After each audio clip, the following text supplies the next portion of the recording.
Welcome back, everyone. With Christmas just around the corner now, it's great to hear about all the efforts to help our neighbors in the community. Today, for the sponsored interview, we have J.C. Bolton and Scott Ellenson. Thank you so much for being here. Absolutely. Well, tell us about this big event that's been happening for 36 years in our community. Yeah. Tell us about it. Scott? Absolutely. So what we do is we identify children in need in our county through the school district, and we get invitations out to them through the individual family advocates at each school, and they sign up and they invite their siblings and they invite their parents and or guardians, and everybody that comes gets new gifts. They get hygiene kits, blankets, coats. It's toys, just a beautiful even. Toys. They get to ride horses, hot chocolate. It's just a beautiful experience. This is amazing. This is the Family Community Christmas annual event that happens. And you've been obviously doing it for several decades now. How heartwarming is it to see families connect this way? It is a life-changing experience for everybody involved. I've been doing it since I was 15 years old, and it changes lives.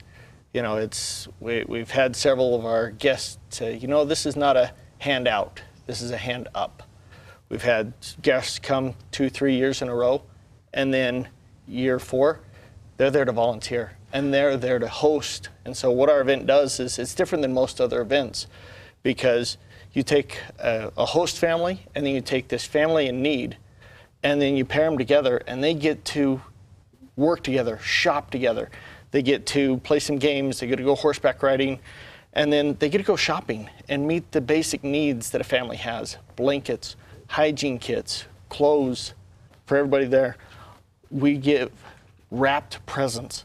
So if mom and dad can't afford it, or there's just an extra need, these kids still have something open on Christmas morning. And we're not talking, you know, a cheap $2 Hot Wheel. We're talking a nice toy. All the way up to 19 years old. Teenagers are the hardest ones to fulfill, but we find a way. You find a way, and obviously you've made such an impact with these families if they are able to return after several years and become a host family themselves because they believe in your organization so much. Yeah, absolutely. Can anyone sign up? How do we even sign up to be a host family, and how do we find these families in need? And I think you mentioned through the school. Yeah, you bet.